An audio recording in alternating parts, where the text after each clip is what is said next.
샬롬 반갑습니다. 매주 토요일은 한교회 광장의 소리로 진행하려고 합니다. 한교회 성도님들과 함께 나누고 싶은 이야기를 보내주시면 이 시간을 채워가도록 하겠습니다. 오늘은 경상남도 람사르 환경재단 대표 이사이신 전점석 집사님께서 우포늪 붕어대 폐사의 원인에 대한 이야기를 보내주셨습니다. 진심으로 감사드립니다. 함께 들어보도록 하겠습니다. 구약 성서 창세기 1장은 천지 창조에 관한 내용입니다. 21장 21절 보면 하나님이 큰 바다 짐승들과 물에서 번성하여 움직이는 모든 생물은 그 종류대로 날개 있는 모든 새를 그 종류대로 창조하시니 하나님 보시기에 좋았더라 이렇습니다. 최근에 지난 9월 25일부터 10월 한 20일경까지 4주간 제가 있는 장령군 우포늪에서 붕어들이 10,000마리 정도 죽었습니다. 가을에 죽는 것도 드문 일이고 새끼 붕어가 죽는 것도 처음 있는 일이라고 우포늪 주변에 계시는 분들이 이야기를 합니다. 어떤 이는 그 원인이 분리수거가 전혀 안 되고 있어서 그렇다라고 얘기하기도 하고, 또 어떤 분들은 4대강 사업으로 만든 합천 창녕보 때문에 강물의 역류가 일어나지 않아서 물이 썩었다고 합니다.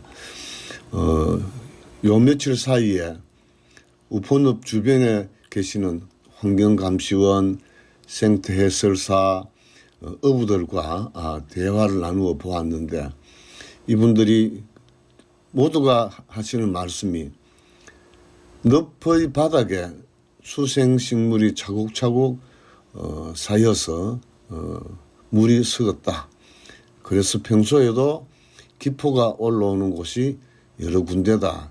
뭐 이런 이야기를 하시면서 한 10여 년 전만 하더라도 물고기의 종류도 굉장히 많았고, 특히 우렁이라든가 민물새우 같은 건 굉장히 많았는데 지금은 흔적도 찾아보기 힘들 정도로 많이 달라졌다라고 합니다. 이번에 붕어만 거의 99% 붕어만 대규모 폐사를 했습니다. 이런 일은 그동안 우포 생태계가 참 그 균형이 맞았다 이렇게 평가를 했는데, 서서히 우포 생태계의 균형이 무너지고 있는 것이 아닌가라고 하는 걱정을 하시는 분들이 많습니다.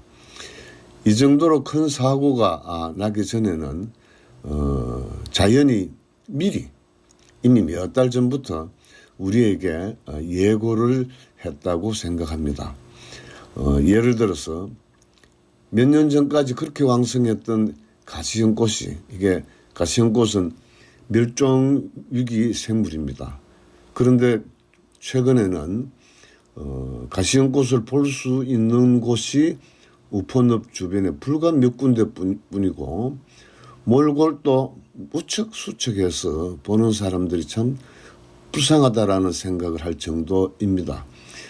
꽃대도 예년보다 가늘고 힘이 없어서 수면 위로 겨우 올라온 것 같고, 1.5m 이상의 건강한 잎이 아니고 영양실조로 크기도 절반밖에 되지 않는, 색깔도 깨끗하지 않습니다. 뿐만 아니라 우포 전체를 뒤덮었던 한 해살이 마름도 시들시들 색깔이 변하고 바람에 밀려서 몇몇 곳에 모여 있었는데 그곳에서 붕어가 많이 죽었다고 합니다. 마름의 열매가 말밤이지 않습니까? 그 말밤도 제대로 달리지 않은 채 죽정인 채로 녹아내렸다고 합니다. 마름은 뻘 바닥에서 영양분을 섭취하는 그런 특징이 있죠. 뿐만 아니라 늪 주변 가장자리에 많은 갈대와 물억새도 이번에는 건강하고 씩씩한 모습이 아니고 거의 비실비실했다고 합니다.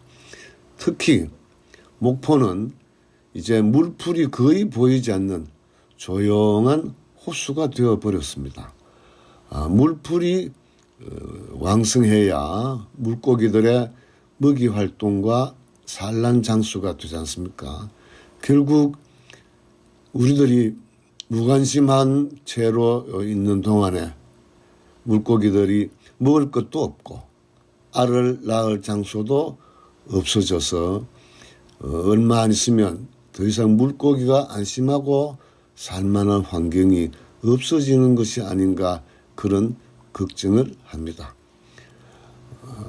10월인데도 여러 해살이 풀인 깨구리밥도 보이지 않고 가을철에 붉게 물들었던 아름다운 생이가래도 요즘은 보이지 않은 채로 녹조라떼가 늪의 가장자리를 여러 군데 차지하고 있습니다. 수생식물은 늪에서 물과 뻘에서 영양분을 섭취하는데 만약 낙동강물에서 발견된 마이크로시스테인이 있다면 큰일이지 않습니까? 마이크로시스테인은 녹조를 일으키는 남세균이 배출하는 독성 물질 가운데 하나인데 발암 물질로 생물체 내에 축적된다고 합니다. 죽은 붕어들의 아가미가 보라색이고 배는 붉은색이었다고 합니다. 이런 증상은 단순히 용존산소 부족으로 나타나는 증상과는 좀 다른 것 같습니다. 목포로 유입된 하천이 두 개인데 외부에서 유입되는 이런 축산 폐수라든가 농약에 대해서도 각별하게 관심을 가져야 될 것 같습니다. 이런 내적인 요인, 외적인 요인을 종합적으로 생각해서 이번 붕어 참사의 원인이 정확히 무엇인지를 찾고 우리 주변에 많은 습지를 소중하게 생각하는 그런 시민의식이 있으면 좋겠다는 생각이 듭니다. 구약성서 창세기 1장 22절을 보면 이렇습니다. 하느님이 그들에게 복을 주시며 그러니까 모든 생물에게 복을 주셨다는 것이죠. 하느님이 그들에게 복을 주시며 이르시되 생육하고 번성하여 여러 바닷물에 충만하라 새들도 땅에 번성하라 하시니라. 23절 저녁이 되고 아침이 되니 이는 다섯째 날이니라. 이렇게 구약 성서 창세기에 나와 있습니다. 살아있는 생물 특히 최근에 집단적으로 폐사된 우픈늪의 붕어를 생각할 때 그 붕어들도 창조하신 하느님 보시기에 좋았었는데 앞으로도 생육하고 번성해야 될 생물인데 우리들이 모두 관심 갖고 신경 써서 모든 생물들이 잘 번성하고 살 수 있는 그런 우리 주변의 자연 환경이 되기를 바랍니다. 감사합니다.